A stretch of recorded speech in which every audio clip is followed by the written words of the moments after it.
और वो भी कुछ इसलिए क्योंकि वो बहुत ज्यादा उनका फास्ट रिस्पॉन्स होता था जब भी हम उनको कोई काम देते थे। तो अभी हम जो बात करेंगे, थोड़ा सा मैं आपको ले चलूंगा आपके गूगल क्लासरूम पर ही ले जाऊंगा सबसे पहले आपको, जो बहुत जरूरी है आपको जानना। ये अवेलेबल है Google classroom?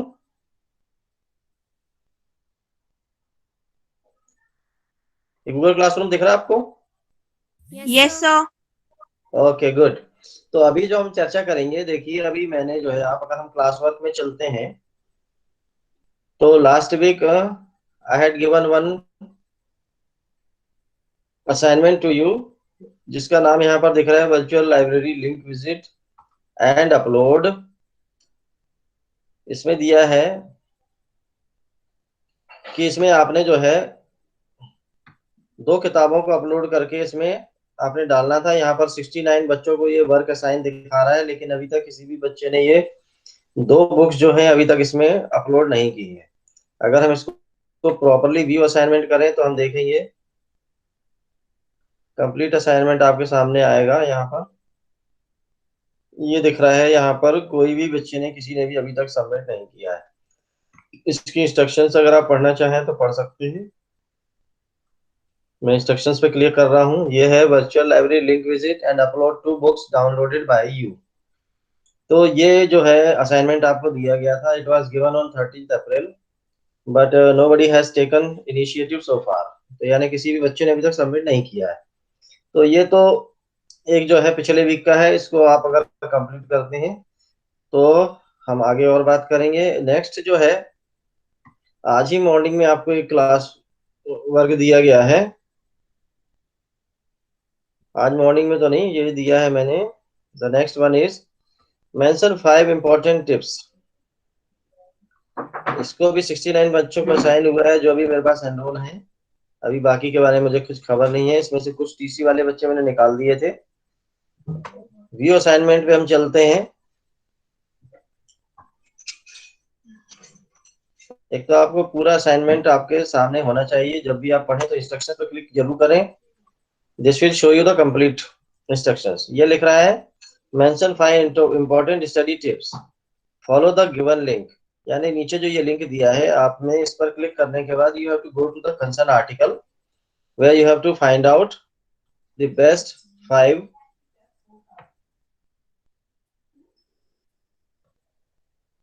where you have to find out the best 5 study tips, important 5 study tips जो है वो आपको वहां से आपने। तो हम जो इस लिंक लिंक पर चलते हैं, तो ये देखिए आपको लिंक शो करते हैं। अभी हम आपको जैसे ओपन होता है तो यहाँ पर जो है आपको एक ये ब्लॉग विजिबल होगा। अब इस ब्लॉग पर अगर आप देख सकते हैं तो है, वैसे भी मेरा ब्लॉग का नाम, यहाँ पर अगर आप देखें तो ये एक आर्टिकल है। ये आर्टिकल यहाँ पर दिया स्टडी टिप्स से रिगार्डिंग है, to make children brighter and to have children reaching their potential. ये एक आर्टिकल है जिसमें आपने जो को विजिट करना है। विजिट के बाद जो है वहां से आपने best 5 study tips you have to find out. बच्चे देख रहे हैं।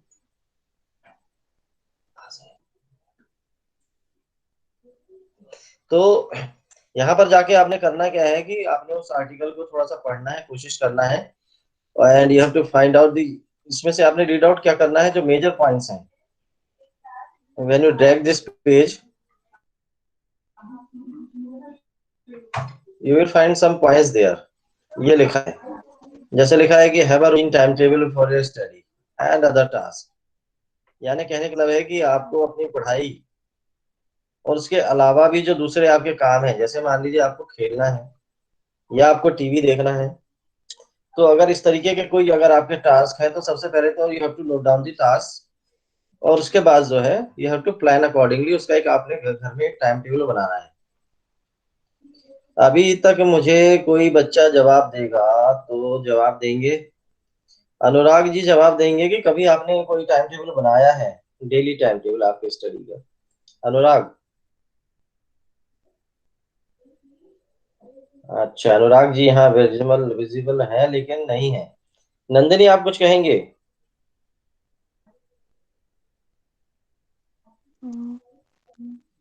नंदिनी कभी टाइम टेबल बनाया आपने डेली स्टडी का?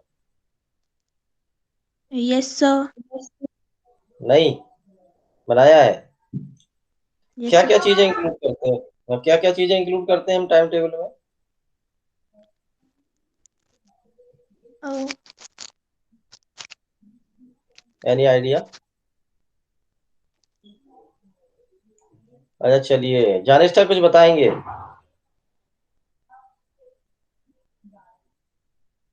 जानिस्टा गुड मॉर्निंग। जानिस्टा आपकी आवाज नहीं आ रही है।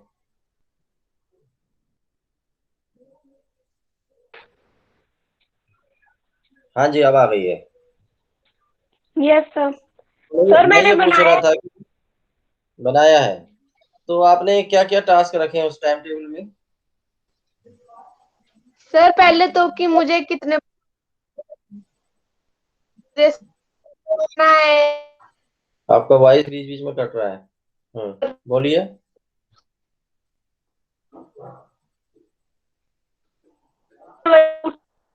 आपका वॉइस प्रॉब्लम है बेटा, साउंड नहीं आ रहा।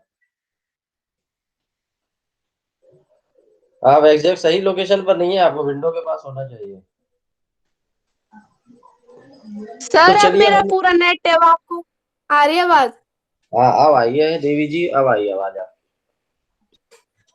तो यस हाँ हम सर। वही चर्चा कर रहे हैं कि हमारा जो डेली टाइम टेबल हो उसमें हम किन किन टास्क को इंक्लूड कर सकते हैं।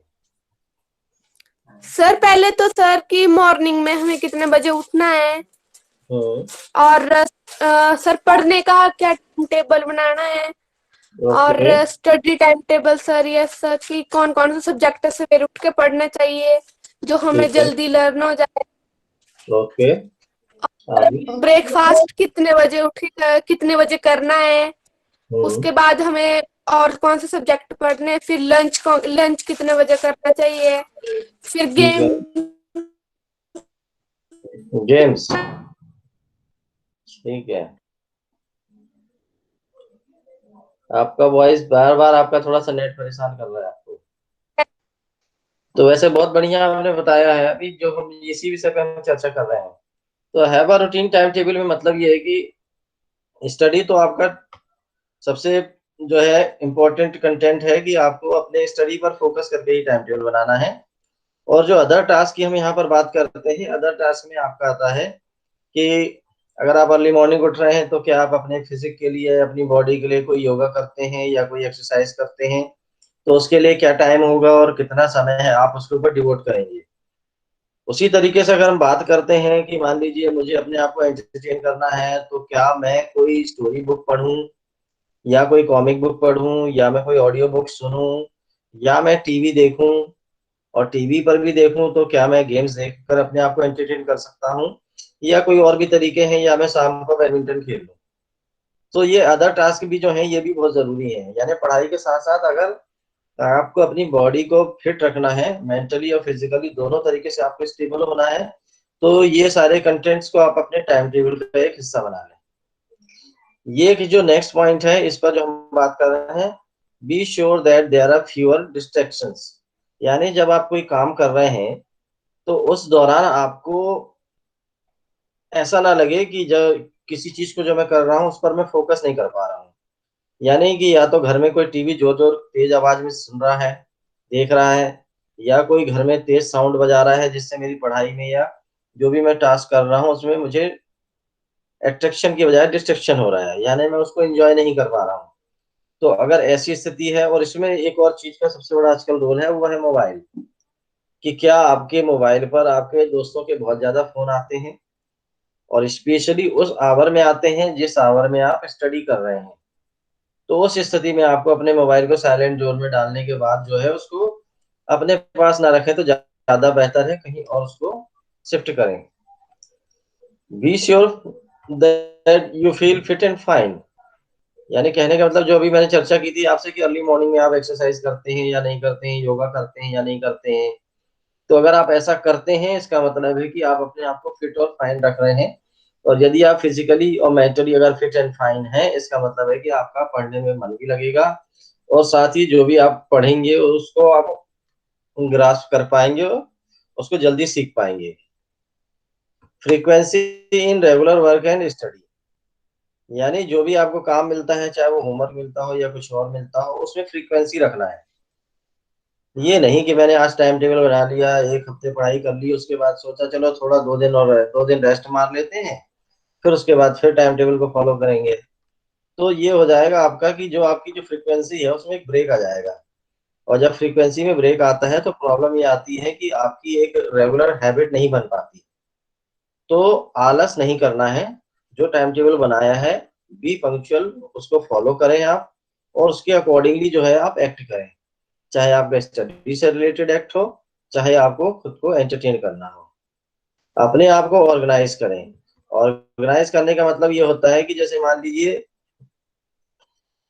फिजिकली आपने ऑर्गेनाइज कर लिया एक्सरसाइज करके, ठीक है, टाइम टेबल बना लिया, आप मेंटली प्रिपेयर हो गए हैं, आपको पढ़ाई के समय जो चीजें चाहिए हैं, जो टूल्स चाहिए हैं, वो आपके पास ऑन टेबल होते हैं, इसका मतलब है कि आपने अपने आप को ऑर्गेनाइज कर लिया है।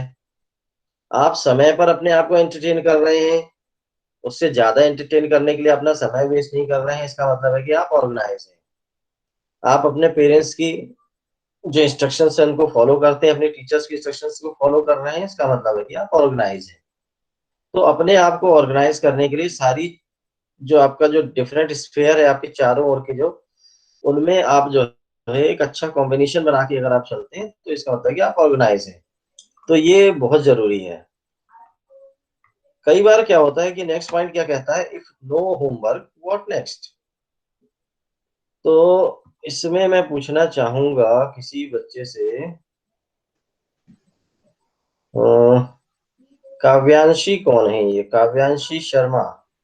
Yes sir. हेलो, हाँ बेटा। Yes sir. एक पॉइंट आ रहा है यहाँ पर, ये कह रहा है कि if no homework what next.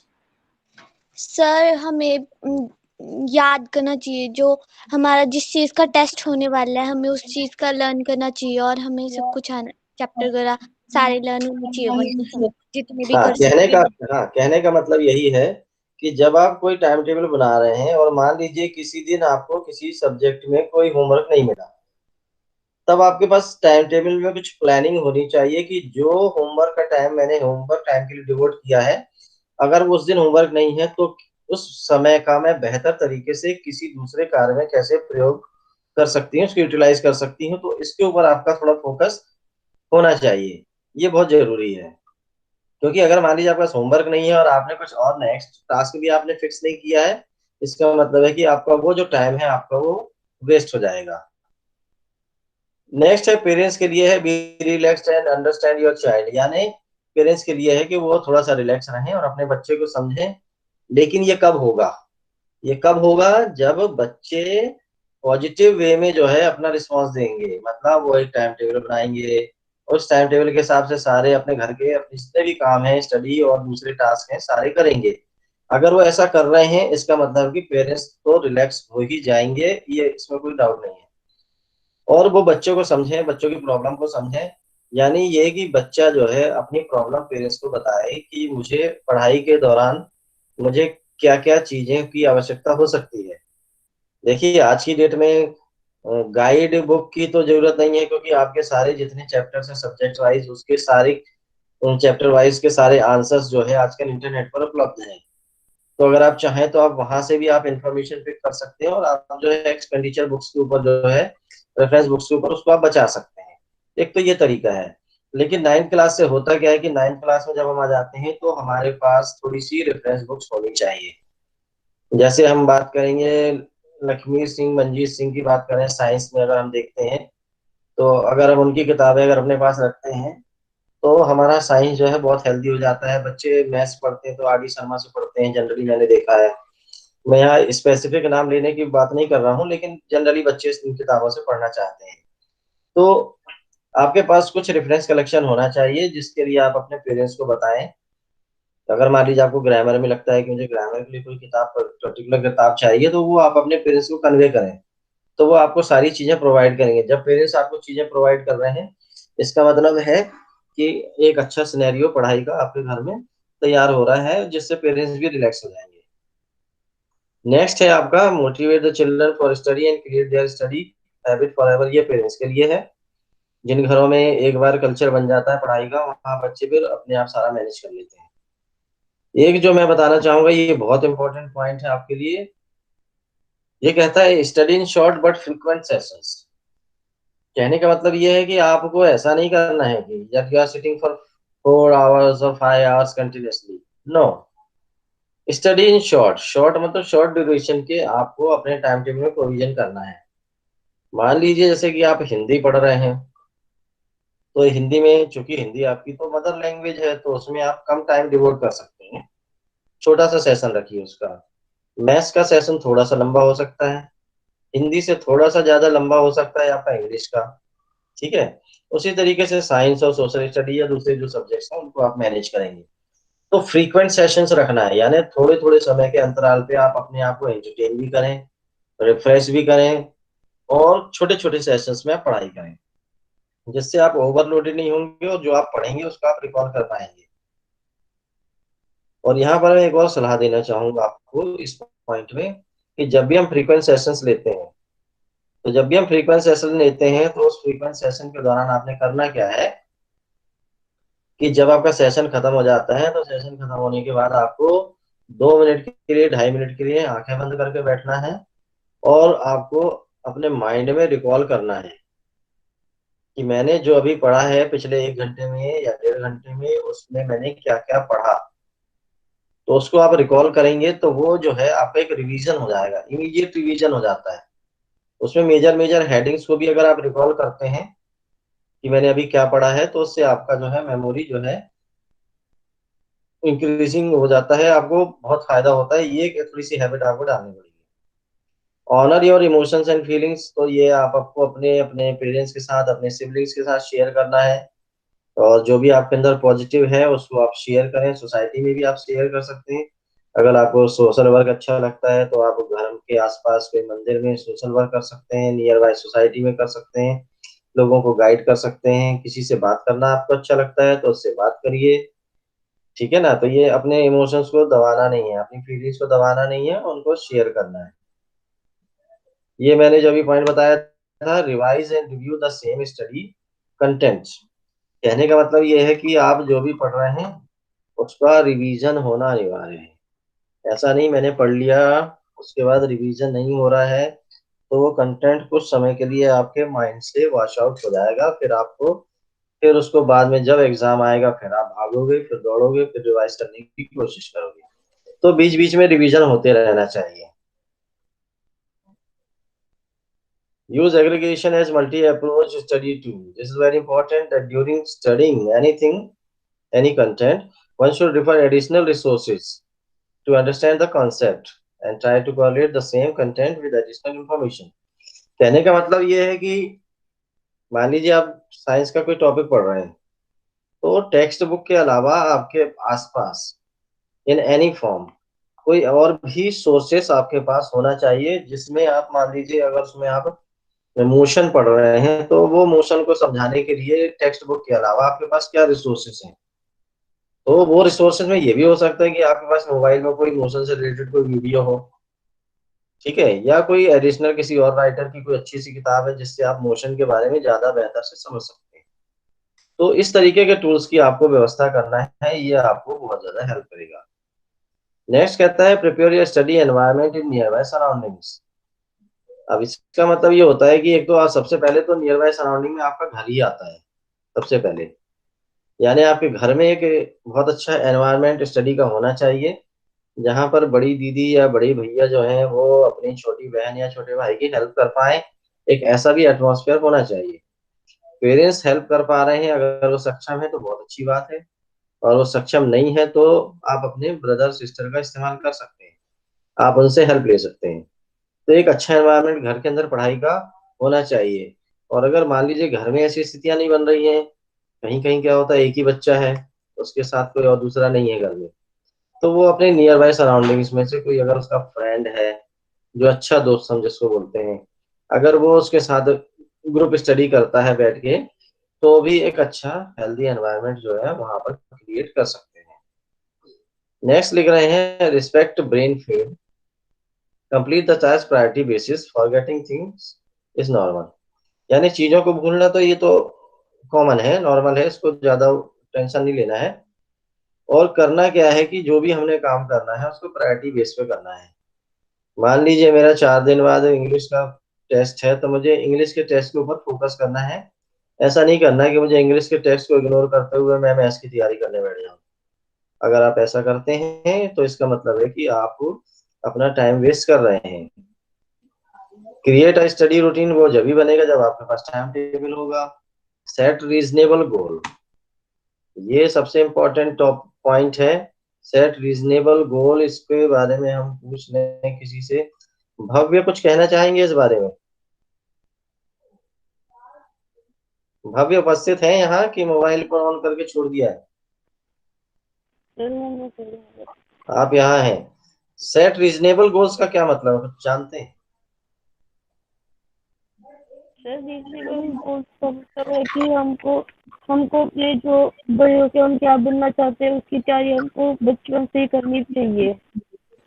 देखिए वो तो आपने फ्यूचर की बात कर दी, अभी आप 9th क्लास में हैं। ओके, ठीक है। तो अभी अगर आप 9th क्लास में हैं तो अभी आपका क्लास 9th के ऊपर ही फोकस होगा अभी। क्योंकि देखिए बिल्कुल। भविष्य का फोकस तो आप कब करेंगे, जब आप 11th 12th में पहुंचेंगे, तब वहां से एक रूटीन बनता है, तब हम डिसाइड करते हैं कि मैं अब डॉक्टरी लाइन में जाऊंगा, वो मेरा अचीवमेंट होगा, या मैं एक बहुत अच्छा इंजीनियर बनूंगा, या मैं एक सॉफ्टवेयर इंजीनियर बनूंगा। वो बनूंगा तो वो तो 11th 12th की रेंज से स्टार्ट होता है। यहाँ पर जो फोकस की हम बात करेंगे सेट रीजनेबल गोल में, कि मैं 9th क्लास में क्या अचीव करना चाहता हूँ in respect to my studies. और 9th क्लास में रहकर ही मैं एडिशनल जो दूसरे एरियाज हैं, या वो स्पोर्ट्स है, या कल्चरल एक्टिविटीज है, या कोई ऑनलाइन क्विजेज हैं, या कोई कॉम्पिटिशन्स है। जैसे मैं आपको माइंड वार जो जी वालों का कंपटीशन है वो मैं भेजता रहता हूँ। सर ने मुझे कहा है कि बच्चों को भेज दिया करो, तो कई बार जब वो फ्री सेशंस देते हैं आपको तो उस समय में बच्चों को कहता हूँ उसको ज्वाइन करें, और if they could win some prizes तो स्कूल की अच्छी बात है।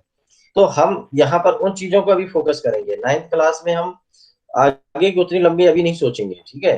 अभी हमारा उद्देश्य क्या होगा कि हम 9th क्लास में कितने परसेंट मुझे प्राप्त करने हैं। क्या मैं 95 से ऊपर लेना चाहता हूँ, या मैं 80 क्रॉस करना चाहता हूँ। इसके अलावा मेरा और क्या एरियाज होंगे, क्या मैं अपनी ड्राइंग को इम्प्रूव करना चाहता हूँ, या मैं अपने ड्राइंग स्किल को इम्प्रूव करना चाहता हूँ। ऐसे बहुत सारी चीजें हैं जिनके ऊपर जो है हम चाहें तो फोकस कर सकते हैं। तो ये जो है इस तरीके से हमने एक तो अपना गोल सेट करना ही होगा। जब तक हम गोल सेट नहीं करेंगे हमारा टाइम टेबल एक्चुअल जो बनेगा वो आप जो फोकस करेंगे कि मुझे अचीव करना है उसके अकॉर्डिंगली ही आपका टाइम टेबल फिर सेट होगा। तो आपके माइंड में जब भी आप टाइम टेबल बनाएं तो आप ये डिसाइड करें, क्योंकि मान लीजिए अगर मुझे भविष्य में इंजीनियर बनना है तो मुझे मैथ्स पढ़ना है, इसका मतलब है मुझे 9th क्लास से ही मैथ्स के ऊपर बहुत ज्यादा फोकस करना होगा। तो मैं मैथ्स को एक गोल की तरह सेट कर लूंगा, सब्जेक्ट्स को उसके ऊपर मैं ज्यादा फोकस करूंगा। दूसरे सब्जेक्ट्स को भी फोकस करूंगा, लेकिन मेरा जो ऑब्जेक्टिव है, चूंकि मैं मैथ्स में ज्यादा अच्छा करना चाहता हूँ, उसके लिए मुझे फिर साइंस भी पढ़नी पड़ेगी, क्योंकि अगर मैं 11th 12th में जाऊंगा मैथ्स लेता हूँ तो फिजिक्स एंड केमिस्ट्री मेरे साइड में दो सब्जेक्ट्स और होंगे, तो मुझे साइंस के ऊपर भी फोकस करना होगा। बाकी लैंग्वेज में ज्यादा प्रॉब्लम नहीं है, हिंदी या इंग्लिश या आप कुछ और कंप्यूटर भी लेकर आप 11th में पढ़ सकते हैं। तो अभी जो हम बात कर रहे थे कि जो चीजें आपको डिस्ट्रैक्ट करती हैं उनसे आपको दूर रहना है, वो है अवॉइड द फ्रस्ट्रेशन एनिमीज। तो फ्रस्ट्रेशन एनिमीज वही होते हैं कि जब आप पढ़ रहे होते हैं कोई आपका दोस्त आपको कॉल कर दे जो नहीं चाहता है कि आप पढ़ाई करें, तो वो आपको कॉल करके आपको परेशान कर सकता है। तो उनसे बचना है। घर में टीवी ना चले, वो आपको परेशान ना करे। घर में ज्यादा साउंड में वॉइस में कोई काम ऐसा ना हो जो आपकी पढ़ाई को डिस्ट्रैक्ट करे। ये सारी चीजें देखना है। और जो ये सबसे लास्ट में मैंने पॉइंट डाले हैं ये सबसे शुरू में होते हैं वैसे, जो मैं रखता हूँ। क्योंकि जल्दी अगर आपकी प्लानिंग अच्छी है, सब कुछ अच्छा है, आपका टाइम टेबल बहुत अच्छा है, इसका मतलब है कि आपके अंदर कॉन्फिडेंस है। तो एक तो ये पॉइंट है। दूसरा पॉजिटिव, बी पॉजिटिव, मतलब जो भी आप करें उसको बहुत पॉजिटिव होकर ही सोचें, पॉजिटिव होकर ही करें। ये नहीं सोचें कि कहीं ऐसा ना हो मेरे एफर्ट्स बेकार हो जाए। एफर्ट्स कभी बेकार नहीं होते हैं। जो भी आप कर रहे हैं, जो भी कुछ आप सीख रहे हैं, थोड़ा सीख रहे हैं या ज्यादा सीख रहे हैं, वो आज नहीं तो कल कभी ना कहीं किसी न किसी लोकेशन पर वो आपको हेल्पफुल होगा।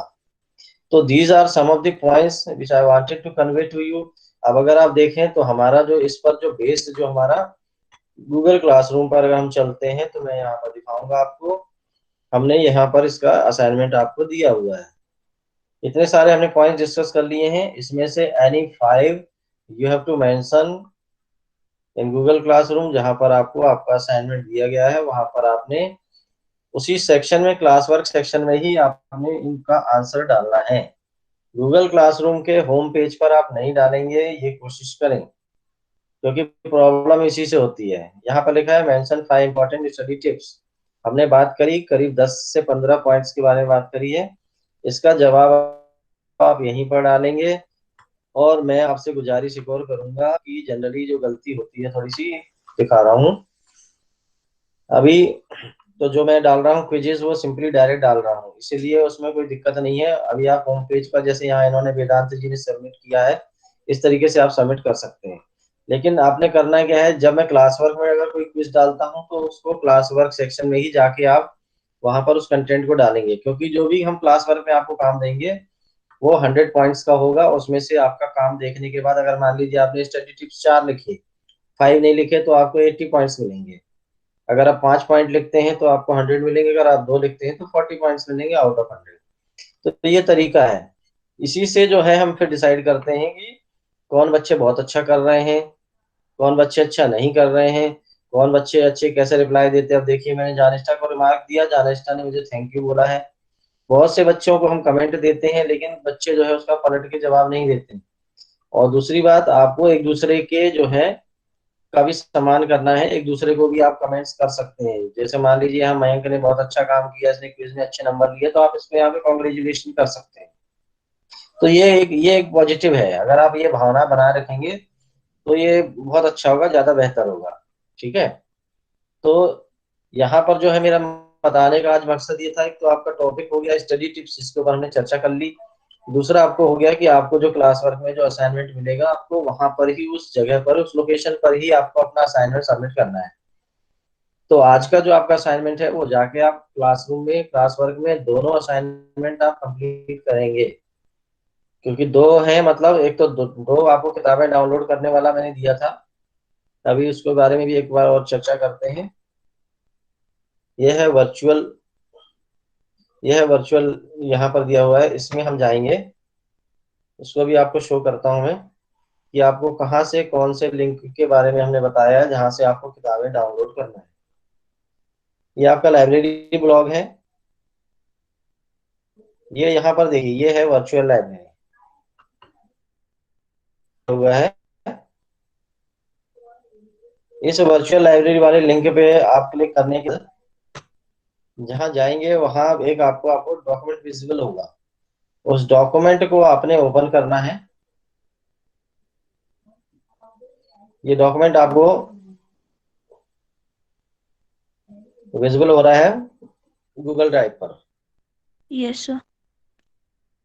ये हमने बनाया था लास्ट ईयर। हमने 4-5 ऐसे न्यूज़लेटर बनाए थे जो वर्चुअल लाइब्रेरी के थे। इसमें जो हमने कंटेंट्स डाले थे उस पर यदि आप क्लिक करते हैं तो उस डॉक्यूमेंट या इंफॉर्मेशन पर ये आपको जो है उस लोकेशन पर ले जाता है। देखिए जैसे ये मान लीजिए है, यहाँ पे जैसे आप क्लिक करेंगे, फेरी टेल्स वाली किताब है, इस पे जैसे आप क्लिक करते हैं यहाँ पर एक आपको देखिए लिंक शो होता है बॉटम में।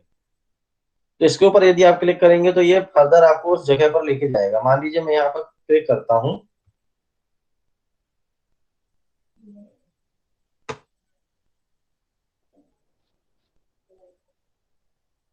इंटरनेट का शायद इशू है। हाँ, ये ओपन कर रहा है वेबसाइट, मैं आपको शेयर करता हूँ यहाँ पर।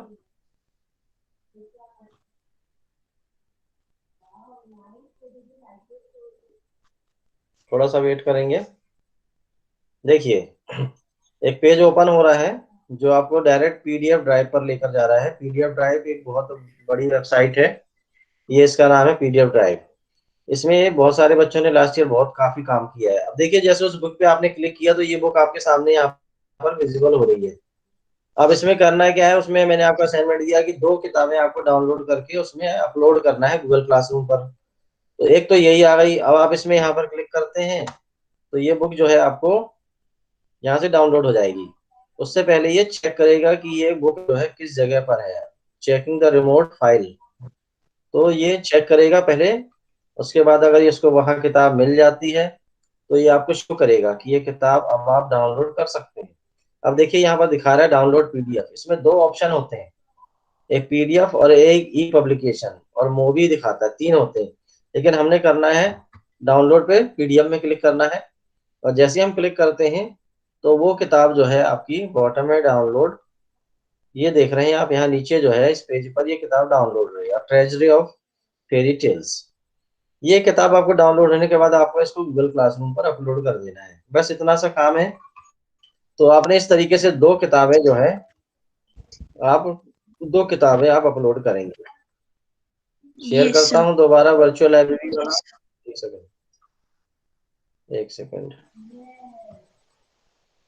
अगेन सर आई हैव जी टू गो। इन्होंने पहले भेज दिया, वो भी भेज देंगे? ये लास्ट ईयर का नहीं है, इस साल का है।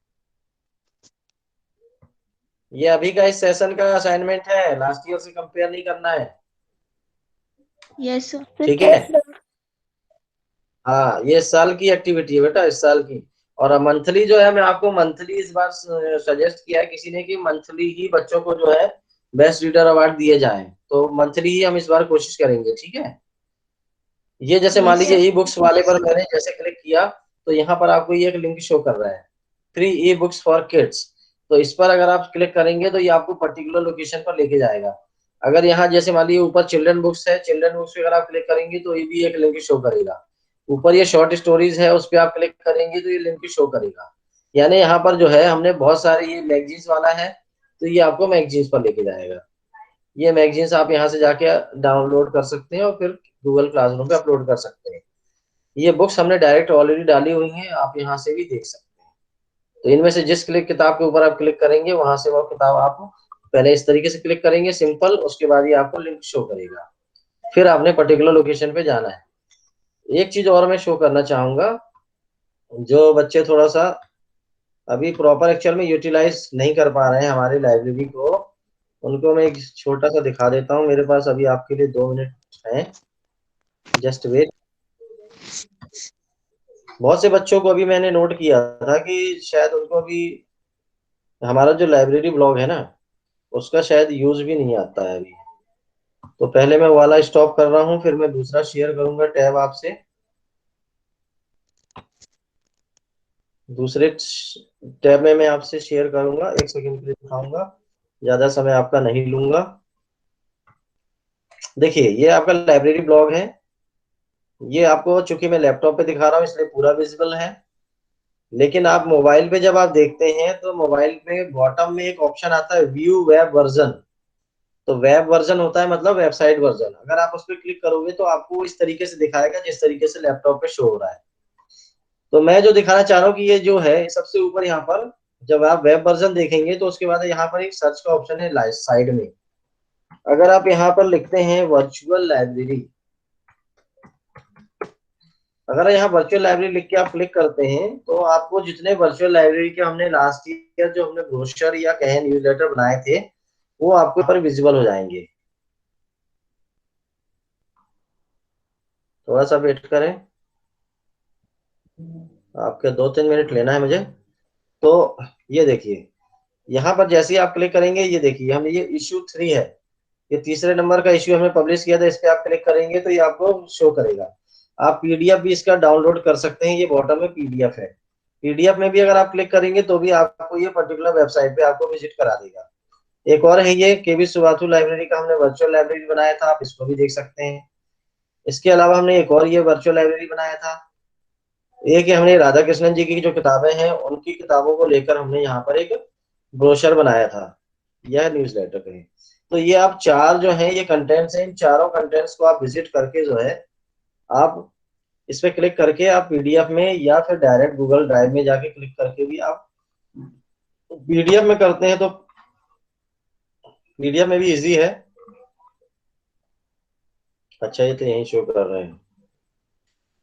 तो मेरा कहने का मतलब ये है कि आप जो है लाइब्रेरी का जो आपका ब्लॉग है उस पर आप विजिट करके आप वहां से इंफॉर्मेशन को सर्च करना भी सीखें।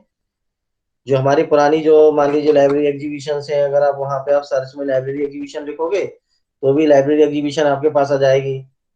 तो उसकी फोटोग्राफ्स जो हैं या वीडियो जो हमने डाला हुआ है उसको आप वहां से देख सकते हो, उसको आप एंजॉय कर सकते हैं। तो आपकी कुछ मेमोरीज भी आपकी लाइब्रेरी ब्लॉग पर है, आपके फोटोग्राफ्स हैं तो आप उनको देख सकते हैं। अगर आपको अपना कलेक्शन बनाना है खुद का तो आप वहां से फोटोग्राफ्स को डाउनलोड करके भी अपने कलेक्शन में रख सकते हैं। तो आज का मेरा जो मकसद था एक तो वो ये था कि आपको गूगल क्लासरूम पे आप जो क्लास वर्क सबमिट करें, 2 आपके असाइनमेंट हैं उनको आप कंप्लीट करें। आपका आधा महीना आज हो गया है, नेक्स्ट 16 डेज के बाद हम जो है आपका best reader award for the month of April 2021 declare करेंगे। और बेस्ट रीडर में कोई जरूरी नहीं है कि हम एक बच्चे को देंगे, और भी बच्चों को दे सकते हैं। आज हमारे यहाँ एक ग्रुप में शायद प्रीति प्रिया ने ज्वाइन नहीं किया लग रहा, देखें जरा चेक करते हैं एक सेकंड। हाँ, प्रीति प्रिया ने ज्वाइन नहीं किया है। उनको कोई बच्चा मैसेज दे देना, उनकी फोटोग्राफ चाहिए मुझे सर्टिफिकेट बनाने के लिए। और हैं मयंक चौधरी, तो चलो टीसी ले गए हैं, वैसे उनका भी सर्टिफिकेट बनना था। मीनाक्षी ने ज्वाइन किया है क्या? शायद मीनाक्षी ने भी नहीं किया, इनकी भी फोटोग्राफ चाहिए थी मुझे। तो ये कुछ बच्चे हैं जिनके भी सर्टिफिकेट बनने को रह गए हैं, और अप्रैल से देखेंगे हम जो ज्यादा से ज्यादा काम करेंगे, ज्यादा से ज्यादा वर्क सबमिट करेंगे, उनको प्रॉपर रिस्पॉन्स देंगे। एक बार हम नेक्स्ट टाइम बात करेंगे, आप जो क्विज पर आप पार्टिसिपेट करते हैं, बहुत से बच्चे तो बहुत अच्छा काम कर रहे हैं, लेकिन जो बहुत अच्छा नहीं कर पा रहे हैं उनको बताएंगे कि क्विज को किस तरीके से पार्टिसिपेट करना है, उसको अटेंड करना है या अटेम्प्ट करना है, तो उसको भी हम आपको सिखाएंगे। साहिल कुछ कहना चाह रहे हैं? साहिल, जब आप हैंड रेस करते हैं इसका मतलब आप कुछ कहना चाह रहे हैं ना, तो कह देना है, बात को दबाना नहीं है। तो आज के लिए हमारा सेशन यहीं तक रहेगा। धन्यवाद आपका, शुक्रिया आपने ज्वाइन किया। Thank you very much, so nice. Thank you sir, bye sir. Thank you sir, bye sir. God bless you. God bless you everybody. Thank you sir. Okay, अब आप क्विट करेंगे एक थैंक एक you sir, thank you sir, bye sir. Bye bye bye everybody, God bless you.